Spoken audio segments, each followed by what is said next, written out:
kira untuk mengatasi hal yang berkaitan dengan politik, hukum dan keamanan sangat siap. Dan saya tadi sudah pesan beberapa hal yang berkaitan dengan keamanan dan ketertiban, dan juga yang berkaitan dengan dukungan terhadap investasi yang akan masuk ke Indonesia. Saya rasa itu.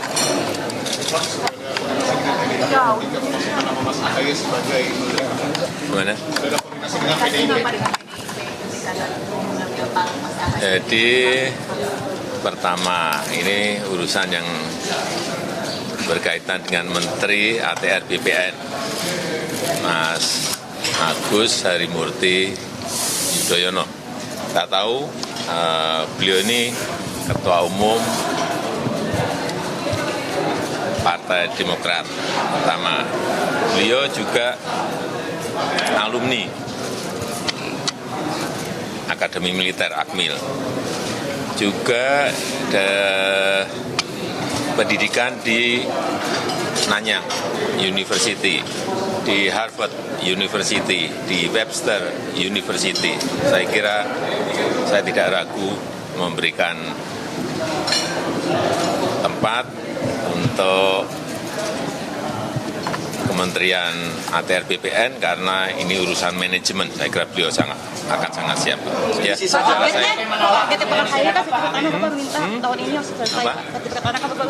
saya tadi sampaikan 3 hal ke Pak Menteri BPN. Yang pertama yang berkaitan dengan sertifikat elektronik harus didorong agar lebih masif. Yang kedua, target untuk HGU carbon trading yang berkaitan dengan PP itu segera selesaikan karena banyak yang ingin masuk. Yang ketiga, yang berkaitan dengan target 120 juta PTSL. 120 juta bidang untuk masuk ke PTSL harus bisa kita selesaikan. Saya rasa itu. Ya. Ada siapa lagi Pak jabatan? Ya, namanya kalau kebutuhan memang mengharuskan ya kenapa tidak. Ya, terima kasih. Pak, terkait dengan pertemuan dengan ketua parpol lagi kapan Pak? Terkait dengan pertemuan dengan ketua parpol lain Pak? Ketua parpol? Iya, kan ada yang lain Pak, kata Bapak semuanya, kira-kira kapan Pak? Semua yang kira-kira memang harus ketemu ya bisa saja ketemu. Kalau memang nggak perlu ketemu, kenapa harus ketemu? Pak Presiden, ini dalam proses diatur semuanya. Karena saya memang ingin menjadi jembatan semuanya. Ya. Pak Presiden, Pak Prabowo udah nyiapin tim transisi katanya Pak, ada masukan Pak? Baik.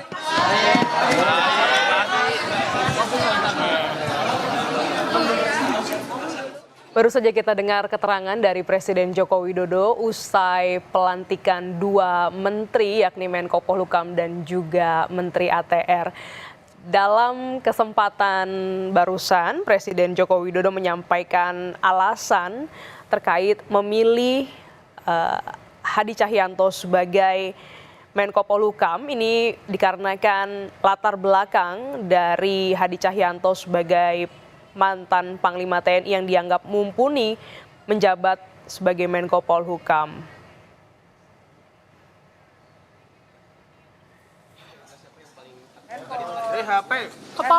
Pertama, saya bersyukur hari ini mendapatkan sebuah amanah dan kemuliaan yang luar biasa dari Presiden Joko Widodo, dari pemerintah dan negara untuk bisa menjalankan tugas sebagai Menteri ATR sekaligus Kepala BPN. Ini merupakan sebuah tanggung jawab yang insya Allah saya akan jalankan sekuat tenaga, walaupun kami juga menyadari ini adalah masa-masa yang tidak panjang, 8 bulan kurang lebih, tetapi saya selalu meyakini dalam waktu berapapun kita bisa berbuat yang terbaik untuk masyarakat dan juga negara. Saya mengucapkan selamat tentunya kepada Bapak Hadi Cahyanto sebagai Menko Polhukam yang baru, sekaligus saya mengucapkan banyak terima kasih karena tadi malam, walaupun ini serba mendadak, kalau boleh sedikit saya cerita, jadi Senin malam itu saya baru mendapatkan telepon dari Mensesnek Pak Pratik, hanya bertanya apakah ada di Jakarta, dan beliau kemudian menyampaikan saya diterima oleh Pak Presiden Jokowi di Istana Merdeka kemarin Selasa jam 8. Saya tidak tahu agendanya apa ketika itu, tapi saya datang tentunya dan disitulah beliau meminta saya untuk bergabung di kabinet. Lalu juga menyampaikan bahwa hari ini akan dilakukan pelantikan. Oleh karena itu yang saya lakukan tentunya saya mengucapkan terima kasih dan segera menghadap Pak Prabowo Subianto juga, bagaimanapun beliau adalah pemimpin koalisi Indonesia Maju ke depan, untuk mendapatkan blessing juga, restu juga. Dan setelah itu saya menghadap Pak Hadi karena beliau yang selama ini luar biasa telah menangani berbagai isu persoalan yang mendesak di bidang ATR dan BPN, dan di antara itu semua termasuk tadi Pak Presiden Jokowi menyampaikan 3 hal yang tadi sudah beliau sampaikan juga. Ada beberapa prioritas, tetapi tentunya saya ingin meyakinkan 8 bulan ini bisa dituntaskan mudah-mudahan dengan segala daya upaya. Di antaranya untuk secara masif tadi sertifikasi elektronik ini yang bisa menjadi solusi terhadap berbagai persoalan termasuk ketumpang tindihan dan permainan dari mafia tanah, dan juga ini tentu masalah keadilan.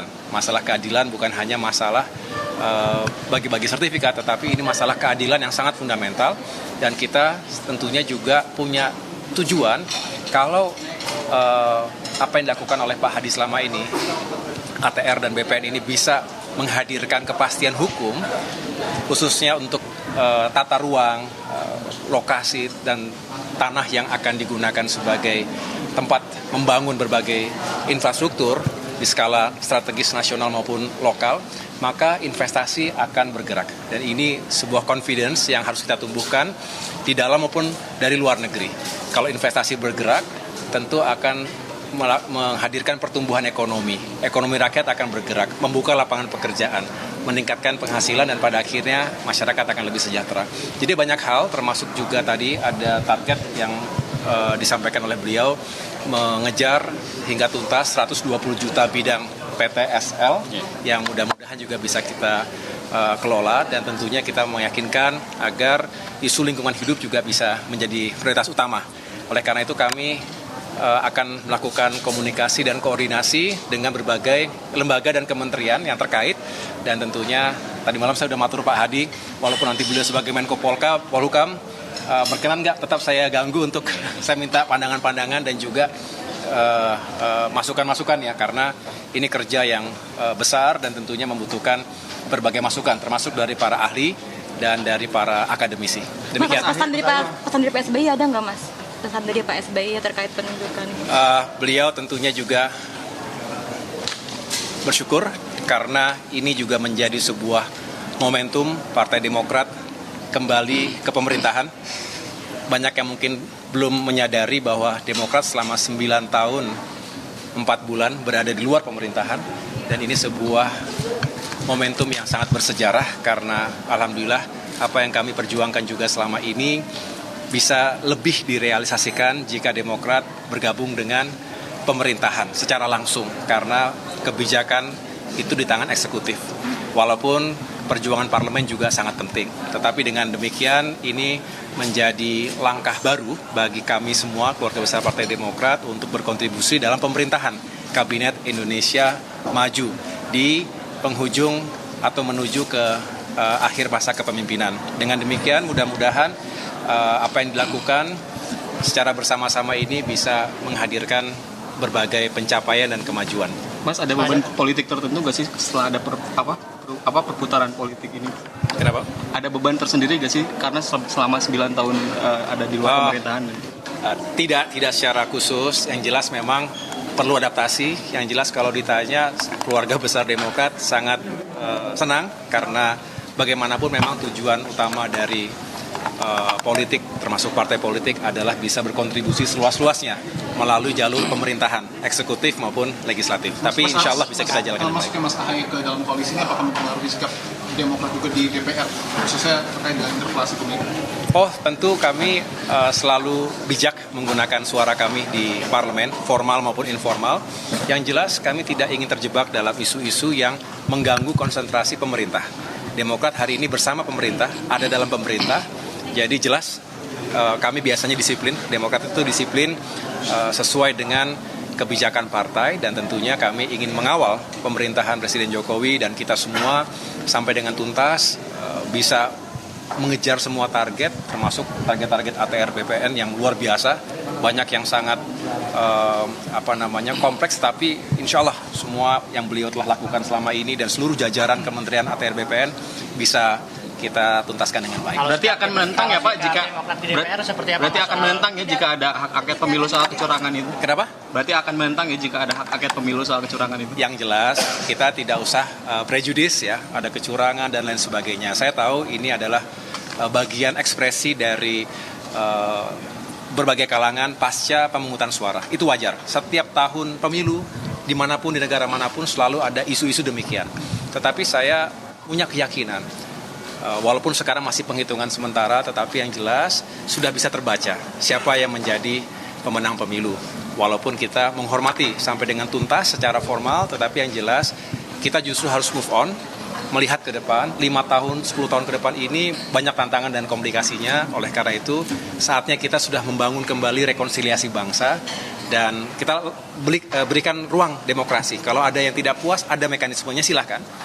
Itu hak warga negara, hak partai politik, tapi juga saya tidak ingin terjebak kita terlalu carut-marut dalam isu-isu semacam itu karena masih banyak pekerjaan rumah yang harus kita selesaikan. Mas, soal PDIP menolak hasil Sirekap ke nggak usah Mas.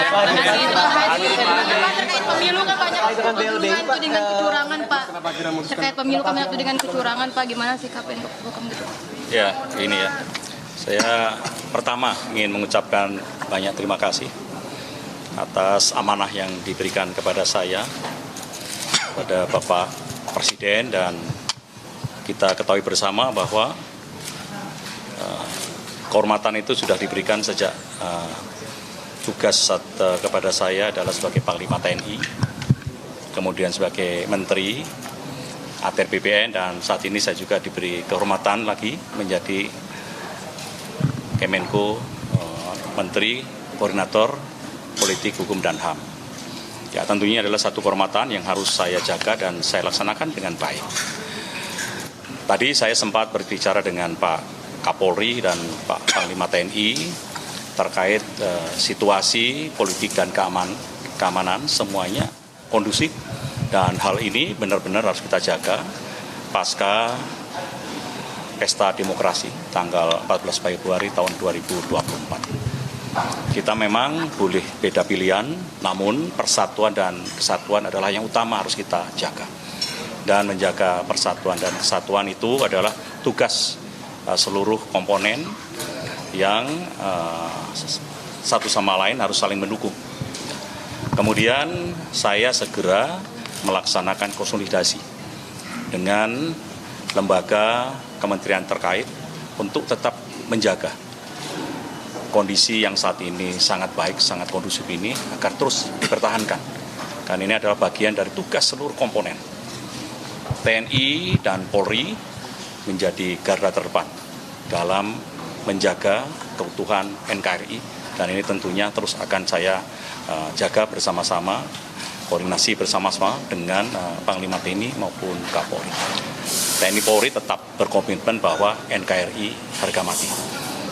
Untuk semuanya adalah untuk keberlanjutan pembangunan yang sedang kita laksanakan. Pak, terkait dengan BLBI Pak?